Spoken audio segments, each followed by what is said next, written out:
pemirsa, apa kabar Anda hari ini?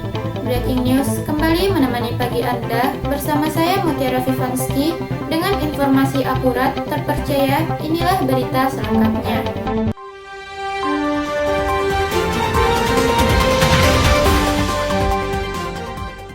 1.300 siswa di Kabupaten Bandung Barat mengalami keracunan usai mengonsumsi makanan dari program makan bergizi gratis atau MBG.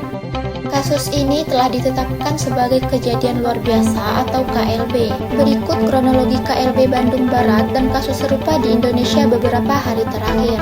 Pada Senin 22 September, kasus dugaan keracunan pertama dilaporkan terjadi di Kecamatan Cipongkor, Kabupaten Bandung Barat. Korban mencapai 475 siswa. Pada Selasa 23 September, Bupati JJ Ismail secara resmi menetapkan status KLB untuk kasus keracunan massal ini. Pada hari yang sama, insiden keracunan juga dilaporkan terjadi di Ketapang, Kalimantan Barat yang menimpa 25 siswa dan guru yang diakui oleh Kepala Regional MBG Agus Kurniawi sebagai kelalaian serius dari dapur SPPG. Pada Rabu 24 September, kasus keracunan kembali terjadi di Cipongkor dan meluas ke Kecamatan Cihampelas.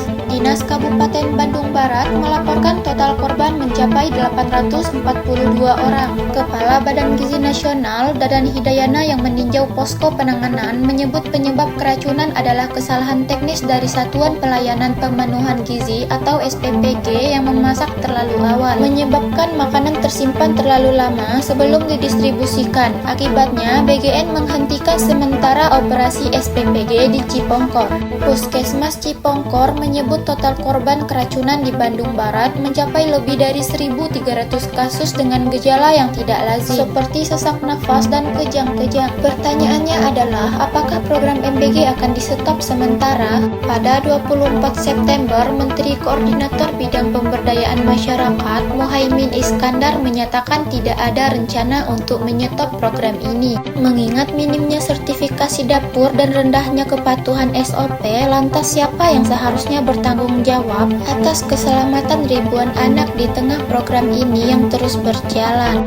SPPG itu memang tidak mempunyai kesiapan dan tidak punya pengalaman dan tidak ada juga pengawasan dan pelatihan yang baik terhadap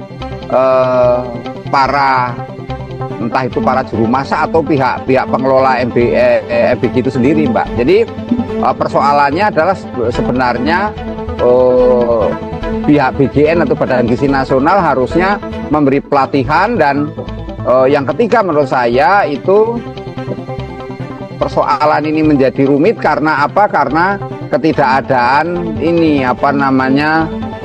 semacam kepastian dari perjanjian itu sendiri, karena kan sifat dari kerjasama program MBG ini lebih ke Mbak, model kemitraan. Jadi kita BGN itu bermitra atau bekerja sama dengan yayasan-yayasan yang mengelola mengenai dapur SPPG itu atau dapur MBG itu, Mbak. Tetapi tidak ada semacam klausul mengenai tanggung jawabnya seperti apa ketika kemudian terjadi istilahnya penyimpangan atau pelanggaran ataupun resiko-resiko yang harusnya menjadi tanggung jawab tanggung jawab yayasan, Mbak, sebagai pengelola bertanggung jawab ya. Jadi kesannya kan mereka itu menerima uang tapi nggak mau tanggung jawab gitu, Mbak. Jadi tanggung jawabnya diserahkan pada pemerintah. Jadi seolah-olah enak amat mereka itu cuma mengelola saja. Nah, di satu sisi dia dapur SPPG ini juga tidak profesional. Karena apa? Banyak sekali supplier raw material atau bahan-bahan sajinya itu tidak melalui kontrol yang ketat, yang istilahnya yang higienis gitu loh. Sehingga banyak sekali barang-barang yang istilahnya raw material atau bahan-bahan yang disajikan oleh supplier ini, terutama supplier baru itu memang tidak memenuhi standar, Mbak. Jadi umumnya yang penting ada, dan inilah yang menyebabkan kemudian tidak ada semacam bagaimana mengelola secara baik raw material itu. Artinya apakah ini barang berkualitas baik atau ini bahan-bahan yang akan diolah itu sudah sudah memenuhi standar atau enggak. Nah, yang ketiga ya memang lebih kepada ini Mbak, soal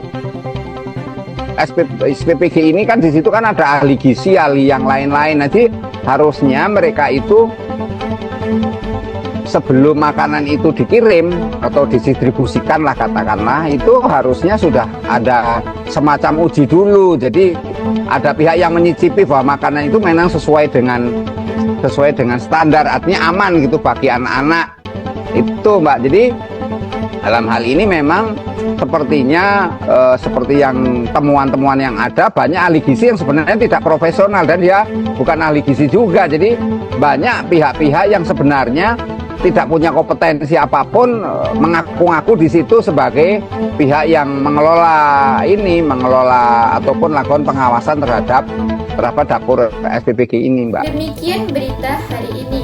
Saya Mutiara Vivansky pamit undur diri. Sampai jumpa di breaking news selanjutnya.